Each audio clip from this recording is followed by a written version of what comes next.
Je les remercier de l'invitation.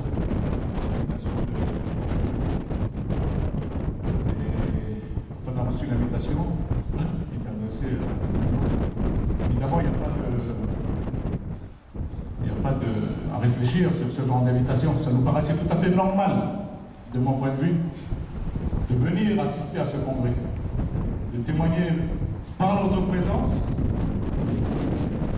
l'intérêt que nous portons dans l'invitation, et au-delà de l'invitation, l'intérêt que nous portons aux sujets, évidemment, qui sont débattus ici, et aux perspectives qui sont données avec les choses qui se présentent pour le pays. Donc, merci à l'Union calédonienne, et déjà, félicitations, toutes nos félicitations aux nouvelles structures qui viennent d'être mises en place, notamment avec la reconduction du président Damien Goa à sa tête, et avec le bureau qui va avec. Merci aussi de nous accueillir ici avec les autorités coutumières de la région Djoubia-Kapolé.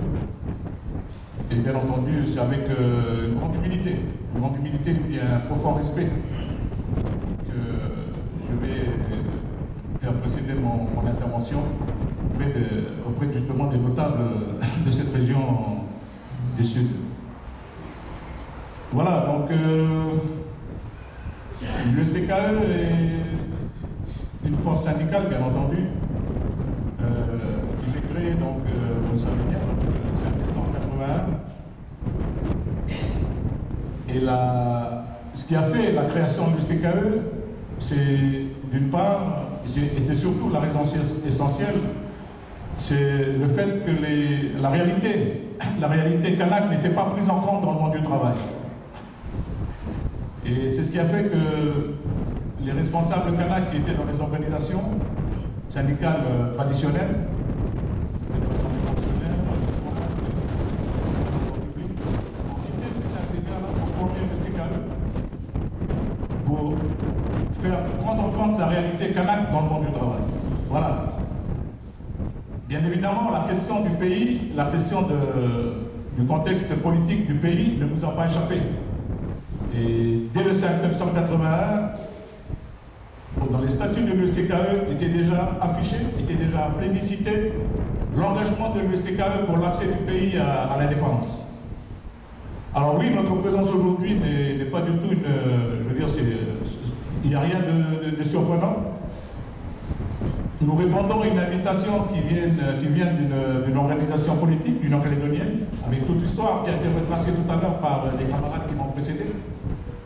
Toute l'histoire qui a fait l'Union calédonienne, a été fêtée, je crois que l'année dernière, sur l'ACLF, le CALO, tout ce qui a marqué les péripéties qui ont engendré l'histoire, ça court à rajouter avec voilà, le ministre qui a eu en 62, etc.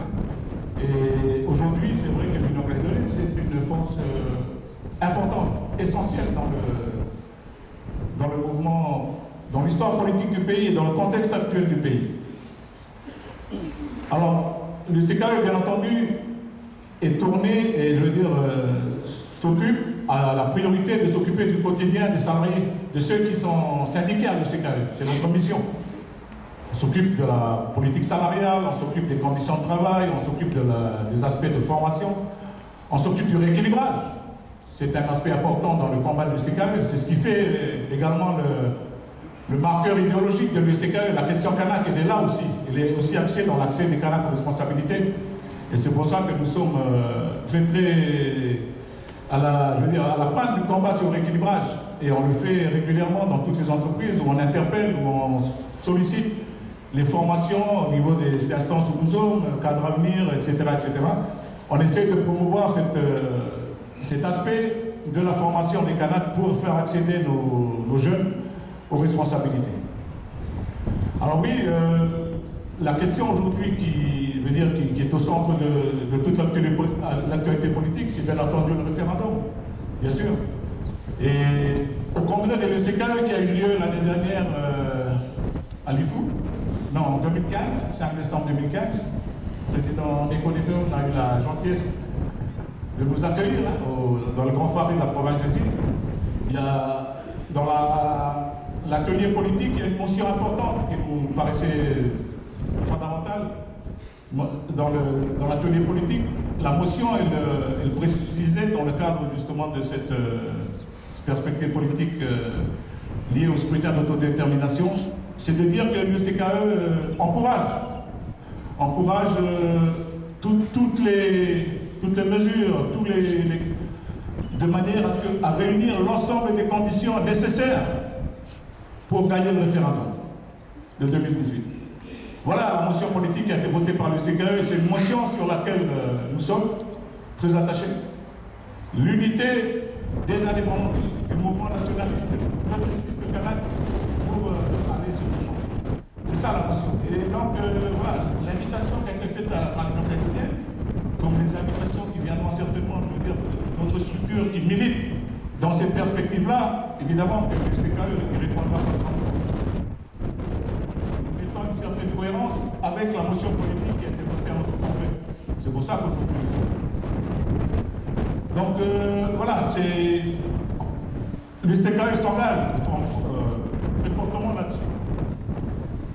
Nous sortons d'une mission à l'étranger, en France, et là tout récemment à Tahiti, où on essaye aujourd'hui de retisser, de reconsolider les liens avec le mouvement international français, extérieur, dans la zone également, pour se mobiliser sur cette échéance-là.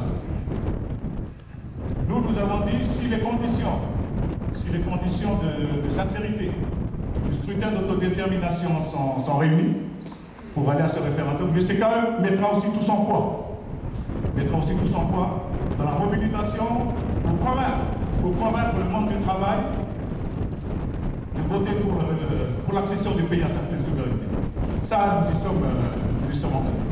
Si cette condition-là est réunie, nous serons également concernés par le travail de mobilisation, par le travail de propagande, pour faire gagner l'idée de faire accéder Kanaki à certaines souverainetés. C'est un engagement fort, ferme que nous prenons. Donc, nous attendons que ces conditions soient réunies, nous attendons si ça va au-delà de cette condition. Ce n'est pas une condition, je veux dire, c'est un constat qu'on fait aussi par rapport à la discussion, aux discussions qui se mènent encore actuellement, même si les choses ont été actées d'une certaine manière à Paris il y a 2 semaines. Mais voilà, nous, la date de notre prochain congrès sera liée aussi à ça. La date de notre prochain congrès sera liée à ça, pour essayer de se positionner avant ce référendum de manière à marquer fortement notre implication dans le travail pour faire triompher le scrutin d'autodétermination. Donc voilà ce que je voulais dire, parce que je pense que pour nous et pour beaucoup, la question de l'accès du pays à sa pleine souveraineté, c'est d'abord une question de dignité, avant d'être une question comptable, une question de chiffres. C'est ça qui est important. Merci.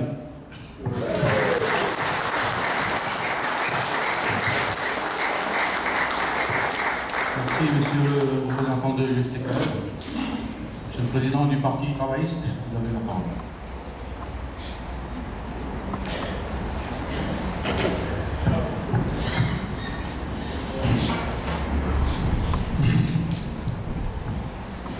Merci.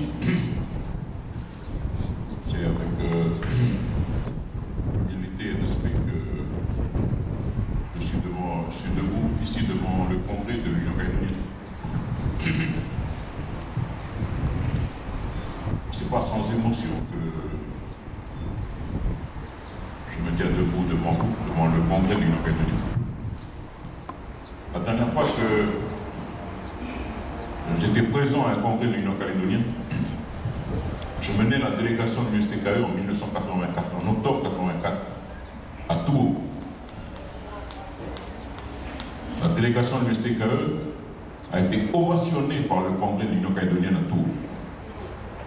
Elle a été ovationnée parce que nous venions d'engager des syndicats au sein du FLNKS. J'ai voulu commencer par là, parce que j'ai un certain nombre de choses à dire à ce congrès de l'Union calédonienne. Récemment, Avec 4 élus, nous sommes 4 élus, on a proposé à l'UC l'ouverture sur la liste pour aller au gouvernement. Donc l'UC n'a pas accepté. Et j'ai entendu un certain nombre d'arguments qui sont revenus, qui prenaient ça à la légère. Et des arguments où il n'y avait pas beaucoup de considération. C'est pour ça que je rappelle, en octobre 84, à la tête de la délégation de l'USTKE, j'étais ovationné par le Congrès de l'Union calédonienne à Tours, parce que nous venions de prendre la responsabilité d'engager l'USTKE au sein de l'FNLKS. Il n'y a pas un autre syndicat qui a fait ça. Quand on est dans l'Union calédonienne, il ne faut pas oublier ça. Il faut avoir ça en mémoire. Avant de nous juger, peut-être parce qu'aujourd'hui, tu as la tête du Parti travailliste. Le Parti travailliste, c'est un bébé encore. Laissez-lui le temps de faire son chemin. Il va vous montrer ce dont il est capable. Il faut faire attention aux moqueries.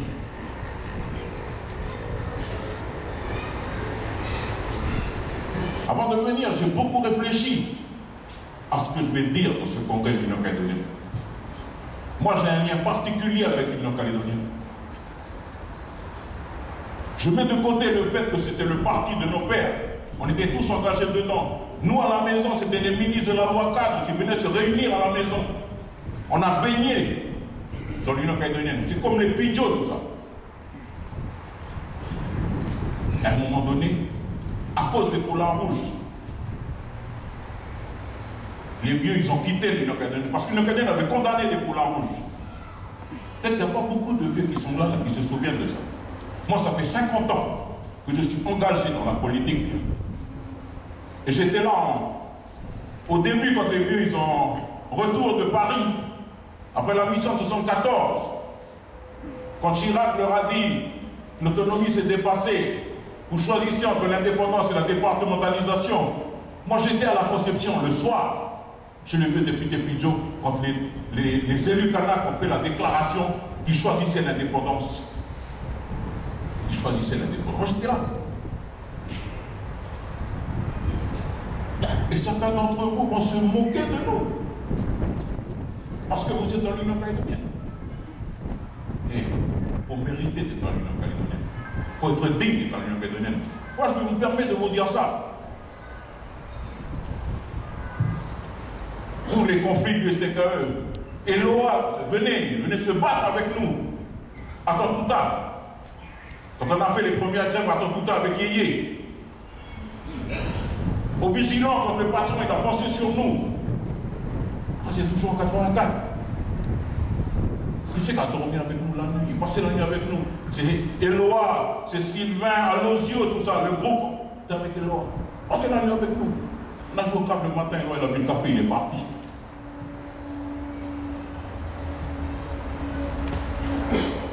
Je vois certains visages. Ils savent que ce que je dis c'est vrai parce qu'ils ont vécu ça.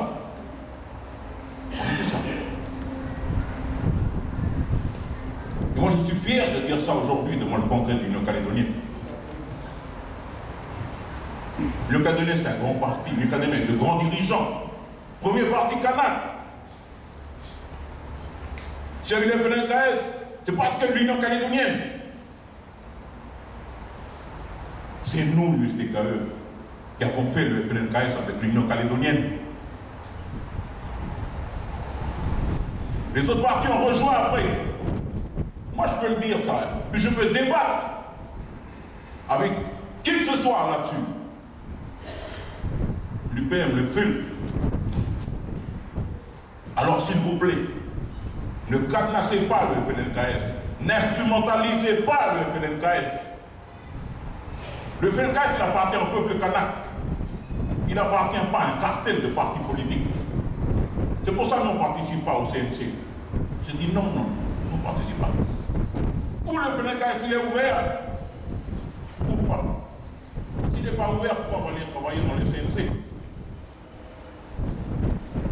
Pour faire quoi? Pour préparer le projet de société. société, mais quel projet de société? Quel projet de société? Je vous pose la question. Parce que je vous entends dans vos déclarations.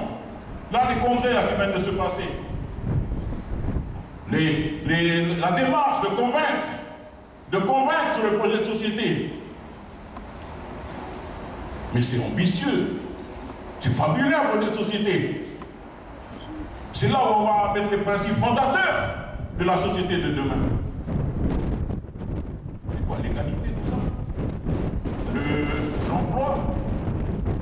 Alors on va promettre les emplois demain aux militants. Et aujourd'hui, on n'est pas capable de défendre les militants Kanak, les jeunes qui ont les diplômes. Mais j'entends personne.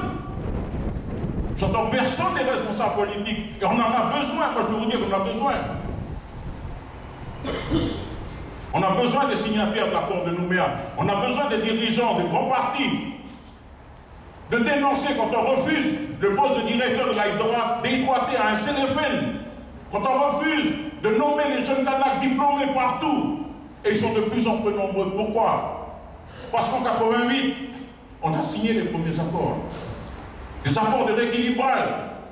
C'est nous qui avons voulu ça. C'est nous qui avons voulu ça. Et je vais rappeler l'histoire aux plus anciens, ou je vais apprendre cette partie de l'histoire aux plus jeunes. Quand Jean-Marie est revenu, quand il est parti, quand Jean-Marie est parti, moi j'étais à New York.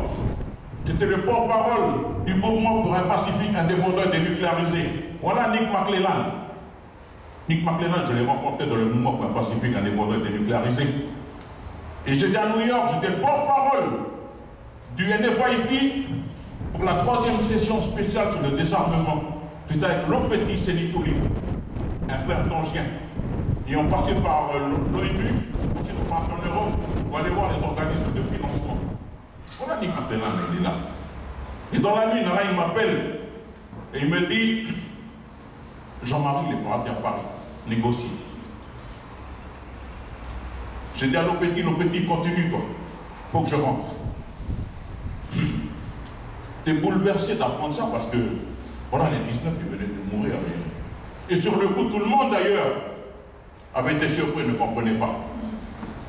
Écoutez bien ce que je veux vous dire, parce que c'est une chose que d'être surpris et puis après, pour faire autre chose. Et quand Jean-Marie est revenu, on a fait une première convention à Thiomission. Le FLN n'a pas accepté l'accord Matignon. Et ce samedi-là, on a décidé de refaire la convention à Bossana, le samedi d'après. Et les anciens, ils se souviennent. Et on a commencé là-haut à discuter depuis le matin. Au milieu de la nuit, il y a quelqu'un qui vient me dire Jean-Marie veut te voir. Moi je parle, il y a les esprits de tous les vieux qui sont là. Je ne vais pas vous raconter des histoires. Vous croyez, vous croyez. Vous croyez pas, vous croyez pas, c'est la même chose. Moi je dis ce que j'ai vécu. Et je vais voir Jean-Marie, milieu de la nuit. Et Jean-Marie me dit, ben, je te demande de convaincre tonton. Tonton, c'est tonton Yann, le leader du FUL, qui refusait l'accord Matignon.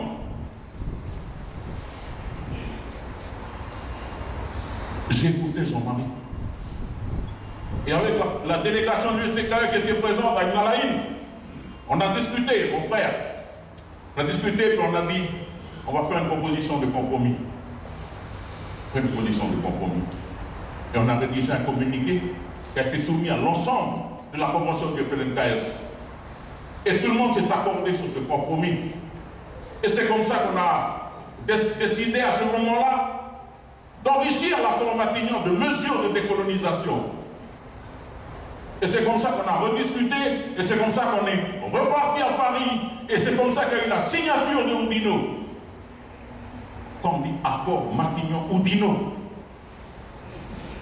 j'entends souvent des responsables politiques parler de l'accord Matignon. Non, c'est les accords Matignon-Oudinot. Ça, c'est la vérité historique. Il ne faut pas la travestir. C'est pour ça que je vous disais que on a eu des liens particuliers, on a fait des choses très important, très important. Comment on est arrivé au FLNKS? Je vous rappelais ça aussi tout à l'heure. Vous allez dire, ah, c'est un prétentieux tout à l'heure quand il a dit, mais c'est grâce à l'USTKE et à l'UC. On était tous les jours avec les lois en bas. Nous, on occupait les locaux de la direction du travail à la rue de la République. Et on buvait le café tous les matins. Des fois, il y avait Roger qui était avec nous. Et donc, c'est là qu'on était informé régulièrement par le secrétaire général de l'Union calédonienne. Ce n'était pas n'importe qui buvait café avec nous tous les matins, qui venait se battre avec nous sur les piquets de grève et qui était avec nous le soir. Pas n'importe qui, c'est le secrétaire général de l'Union calédonienne. Ça, c'est pour les jeunes responsables. Cet héritage-là, c'est important. Et donc, on a suivi le déroulé des discussions depuis Nainville-les-Roches. Et puis, les amendements proposés par le bureau Pidjo et qui n'étaient pas acceptés par le Parlement. Et petit à petit, on savait que la mise en place du statut Lemoine, il y aurait un problème parce qu'ils n'acceptaient pas les amendements qui étaient proposés par le Front indépendantiste. C'était encore le Front indépendantiste. Décembre 83, congrès de FUL à Tadine à Marais. Toutes les organisations sont invitées, tous les partis sont invités.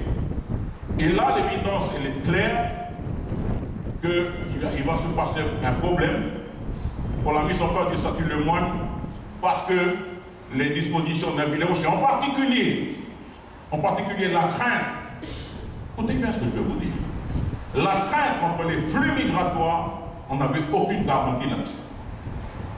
On n'avait aucune garantie là-dessus. C'était une préoccupation majeure des responsables indépendantistes alors, des flux migratoires.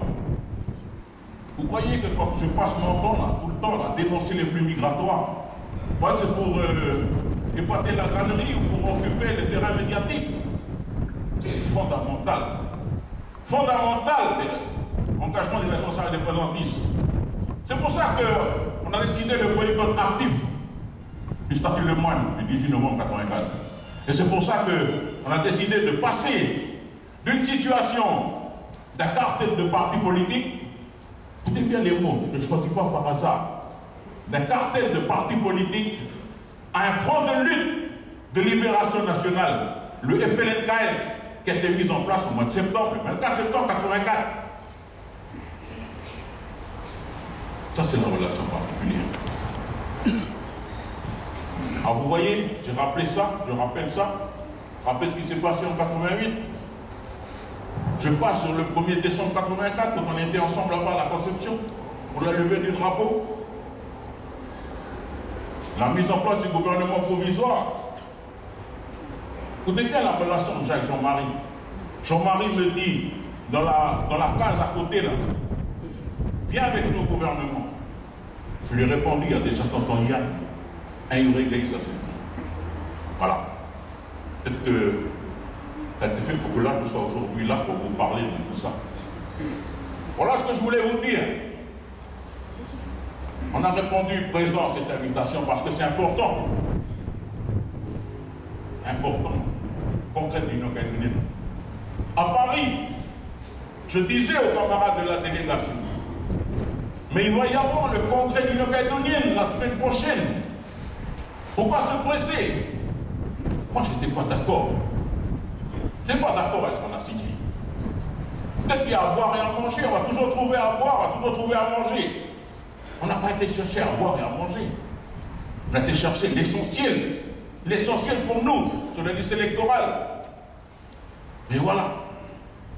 L'Union calédonienne et le groupe majoritaire au sein du groupe UCFLNKS et nationaliste. Moi, je leur ai dit, mais moi, je ne suis pas d'accord, mais c'est vous qui décidez, l'Union calédonienne. J'aurais aimé qu'on revienne. Ah, vous savez, le référendum, de toute façon, il est prévu. Et l'État français et les partis non indépendantistes, ils veulent le référendum. Et ils feront tout pour qu'on va au référendum. C'est l'occasion de discuter de tout ça.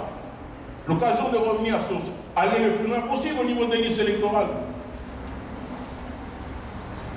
Moi, il y a des choses que j'ai. Ça m'a. Mais je n'avais pas envie de débattre, on en peut finir. Mais moi, quand j'entends, mais si on n'a pas d'accord politique, on fait quoi? Ben ça veut dire quoi? Ben voilà, il y a des manifs et tout, voilà, j'entends une réponse comme ça. Mais attendez les gars, mais il y a encore du temps pour négocier. Et moi je regrette franchement que dans tous ces comités des signataires, j'ai déjà participé à celui de 2015. Mais à chaque fois c'est le même scénario quoi. On court pour signer avec les autres. Et la négociation, c'est pas ça. J'ai l'occasion aujourd'hui de vous dire ce que je pense depuis l'accord de Nouméa jusqu'à aujourd'hui. Mais c'est pas ça la négociation. Et sans prétention. Mais je pourrais dire que c'est un spécialiste de la négociation qui vous dit ça. Moi j'étais à la tête du syndicat qui a mené le plus de conflits dans ce pays et qui s'en est toujours sorti avec un protocole d'accord. Et nous, nos protocoles d'accord, on ne les a jamais signés dans l'intérêt du patron. Non. On les a toujours signés dans l'intérêt de ceux qu'on représentait, ceux qu'on a engagés dans la lutte.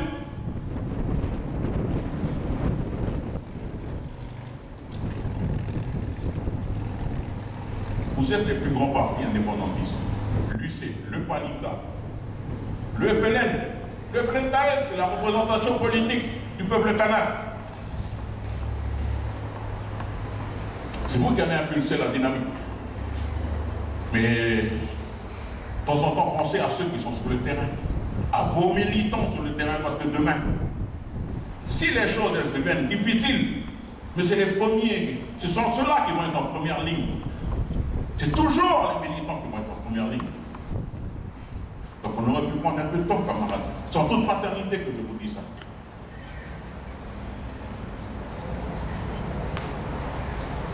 Pendant ces 3 jours, vous avez beaucoup débattu ici, une Calédonie.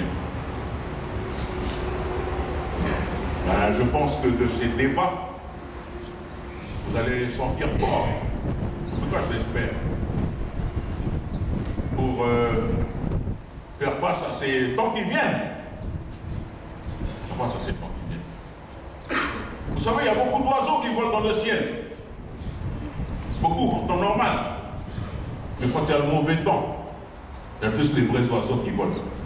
La lutte continue, vive Kanaki. Merci.